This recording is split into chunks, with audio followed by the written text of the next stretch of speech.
Hey guys, welcome back to Kuma Reviews. We're taking a look at the metal build Strike Freedom Gundam.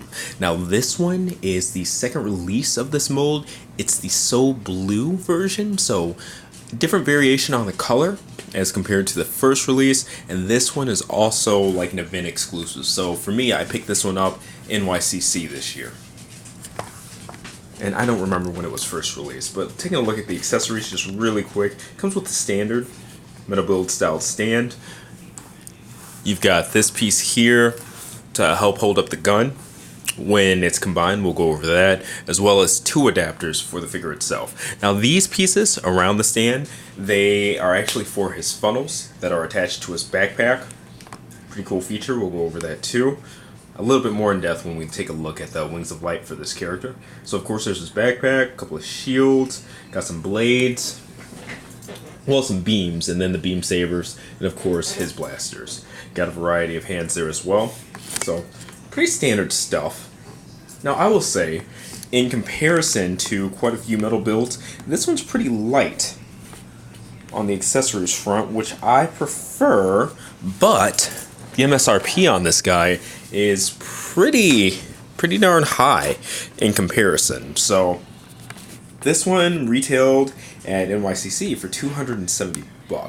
I would say the average price of this line, and this is for one that comes with quite a bit of accessories and things like that, I would say below $200. I remember even the 7 sword and razor, that was like $250, and that comes with a full 007 sword, as well as the razor, the flight pack, and things like that that attaches to them. That was $250. This is $270, and it comes with quite a bit less. Beautiful piece, but not cheap by any means, even by metal build standards. So looking at the height on this guy, we've got about 7.5 inches. So not small. Giving you guys a roundabout here. Absolutely gorgeous. The gold pieces are just striking. And this one's a divisive design in general.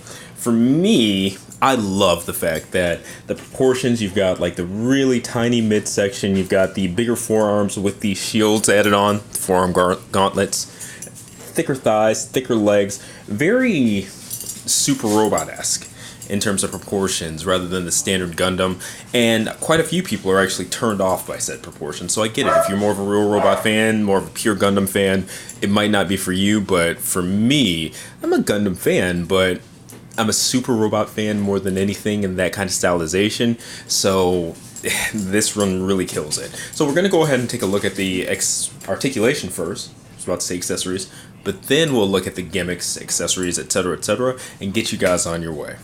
And here's looking at the articulation. The head's on a ball joint, so is where the neck meets the clavicle. So lots of up and down movement. It has the ability to do a 360, but you kind of got to go up and down because of how the back of the helmet hits that collar. But the cool thing is, the collar itself has built-in swivel, so there's quite a bit of movement in there too. The shoulders, these shoulder pads can move up. That's the extent of it. To get out of the way, this piece, there's a hinge there, full parallel above that T-pose. And when I say parallel, I mean parallel with the ground when it comes to outward swing. So, alright, let's go ahead. I am not seeing the ability. Oh, it can do a 360 underneath the shoulder pad. There's that. Bicep swivel. Take a look. Pretty tight, but full 360 there. I'm not going to do it all the way. Double jointed elbows. And these gold joints are just gorgeous in person. Can't say that enough. Alright. This does have forearm swivel as well. Just like the Destiny. And pretty standard stuff. Peg in hands. And it does have rock. The whole wrist itself rocks back and forth. Now, taking a look at the waist. He actually does have side to side, and you can see in the gold parts right there. Swivel. about 45 degrees each way because of this crotch plate. And then look at the abdominal area, that articulation. That's the back bend, and then quite a bit forward. And I like that this piece here animates or moves along with everything. That's really cool. Now, skirts. These do move. I'm going to stand them a little bit more. Standard erect. Give you guys a good look at the hip joint there, how that's shaped. Not a standard ball joint or anything. Now, these hip skirts can move a bit up, but not very far. So when it comes to the outward, I don't know how far it can go, but I don't want to break that hinge. So not taking it too far. Forward swing, plenty. Now backwards, and these are pretty darn tight, the hip joints, which I appreciate. Boom. Now looking at the thigh swivel, there is some, not a ton, but enough for I think most standard poses. Alright, boom. See if either of these move. Yep. Those two pieces move there. Now taking a look at the foot, make sure it's focused. Back and forth swing. Quite a bit. Now, does this front foot move? Yes, it does. Not much, but it moves. 1, 2. Not a ton of ankle tilt. Decent amount though.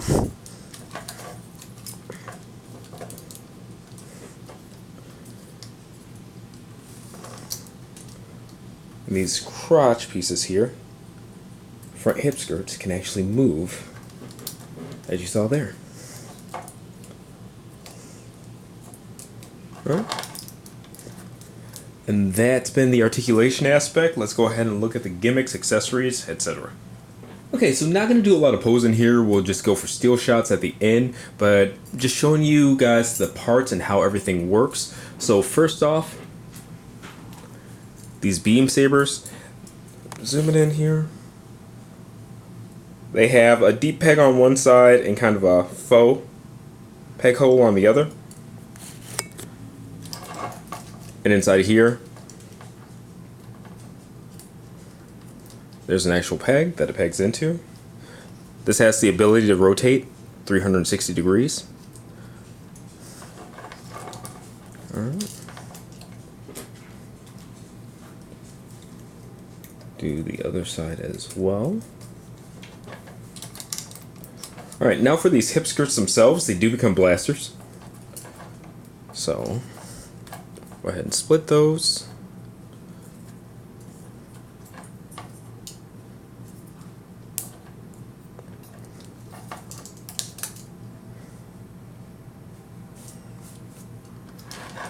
That's pretty good, cool stuff, and it has some outward swing and whatnot too. And of course, it can aim up and down. So getting that back together, pretty simple stuff. Now, I wouldn't say these sword handles pop out easily, but they can definitely pop out, so you want to watch them when you're messing around with this guy. And kind of after you've posed them, make sure that they're still there, because they're easy, because they're so long here, it's easy to take your finger and just knock it. Okay, so there's those. Next, we'll go ahead and look at the shields, or at least one side. Alright, so these forearm guards pop off, and then from the inside, you can pop this out. I believe that's how you do it. Yep. I'm actually going to get one of my spudgers off my desk here.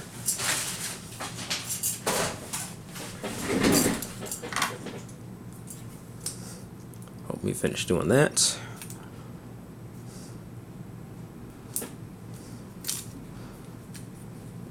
Then see a gap. That pops out. And you could do it before or after you put it back on his arm there, but I believe it goes on like this.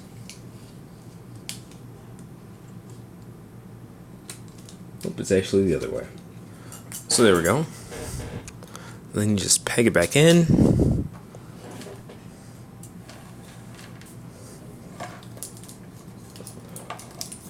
Since we actually have the handle right there, to attach the beam itself to the beam saber, boom. Then just getting one of his gripping hands here. Make sure I've got the one for the right hand.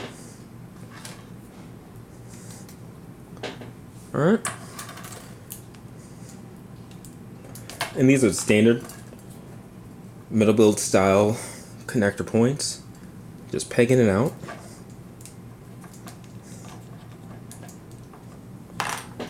Might as well just get that out of the way.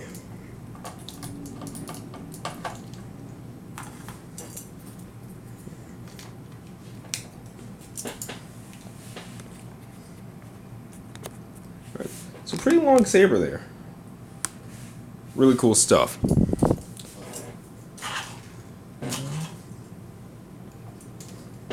Getting that out of the way. You can also, if you want a dual saber, connect these two pieces. I believe you do it like that. Yep.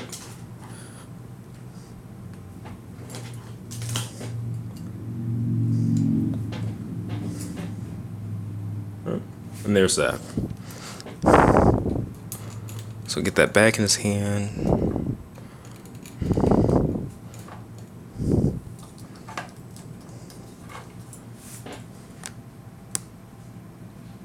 There we go. Alright, we'll go ahead and take a look at his blasters, as well as his backpack here. Alright. So the handles just extend out like that. And I cheated a little bit. I've already got the hands meant for holding these out.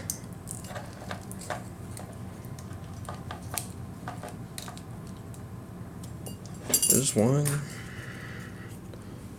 That out.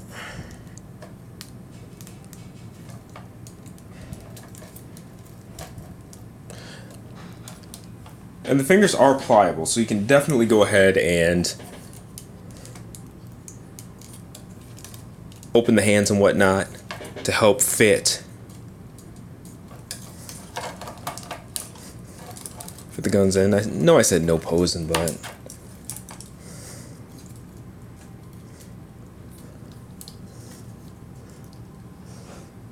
do a little something. Alright, put these apart.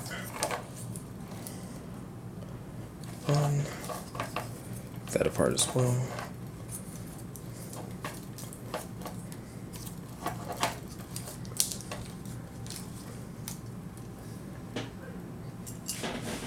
Get the camera lower.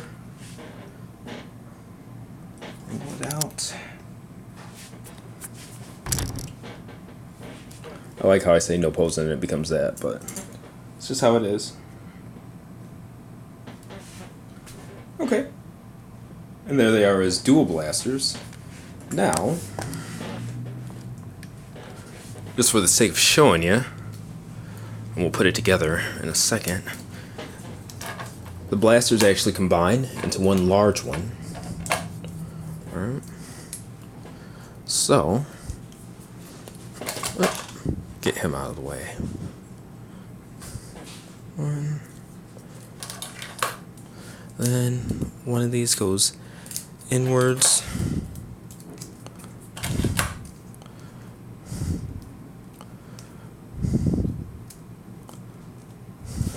Alright, so that piece on the back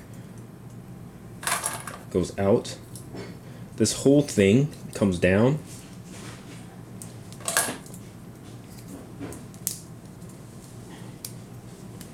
There we go. Then you can extend that forward.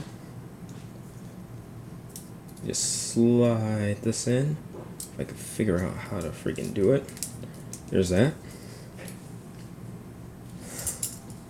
And there we go. There's his long blaster. Alright, and the rifles do actually have storage as well.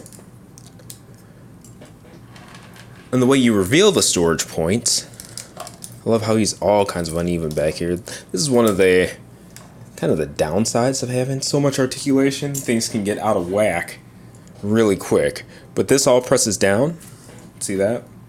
That presses down. And you'll see the gap there. And then these pieces just come right around. So, 1, 2. There's that. And then you take the beam sabers actually and put them upwards. That just gives more room for the backpack.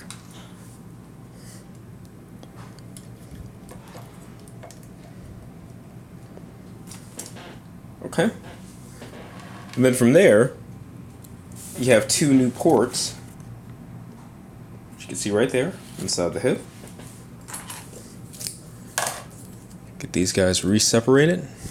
1, 2. And then these have little latches on the side. I'll use my spudger. Alright, so there's one.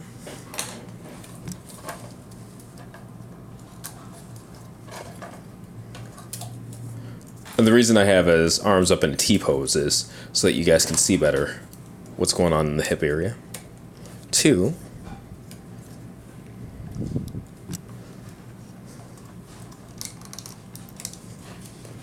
And there's that. Really good look. And lastly, let's go ahead and get his backpack attached. I mean, there's nothing too crazy to it. The backpack itself is amazing looking at it, but just clips right into there. And before we do that, just really quickly, both of the stand adapters peg right into that hole underneath the backpack hole. And then he even comes with one so that you could have him at kind of a side angle. If you look right there.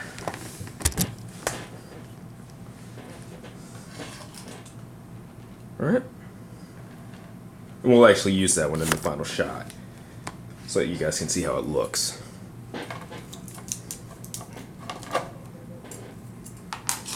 There, the backpack just clips on. And it is heavy. I'm going to rotate his hips outwards. Just give him a better center of gravity. Bring the hips back. Kind of give him that pelvic thrust. That way I can leave the abs in. Boom. Alright, so there's that. There's the backpack at a base level. And then from there, these pieces just go up. And then even with these, they scissor. 1, 2.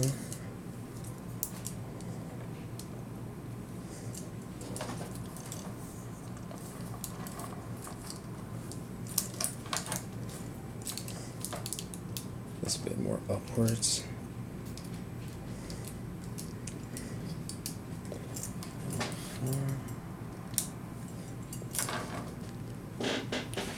Alright.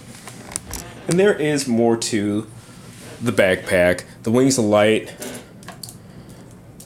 can attach to this as well. These pieces actually come off, these purple pieces here, like so, and they can be used as funnels, but the wings of light pack for it actually give you like clear stands or whatever to make it look like he's shooting the funnels and things like that. So I can't wait to get that in. They should be here next week, maybe the week after, but okay.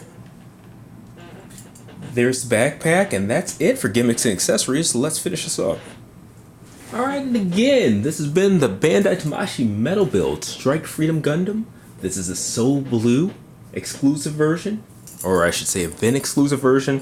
Honestly, the Strike Freedom, it's one of my favorite suits, So this piece has been a grail for me for some time, and it's nice to have the opportunity to own it.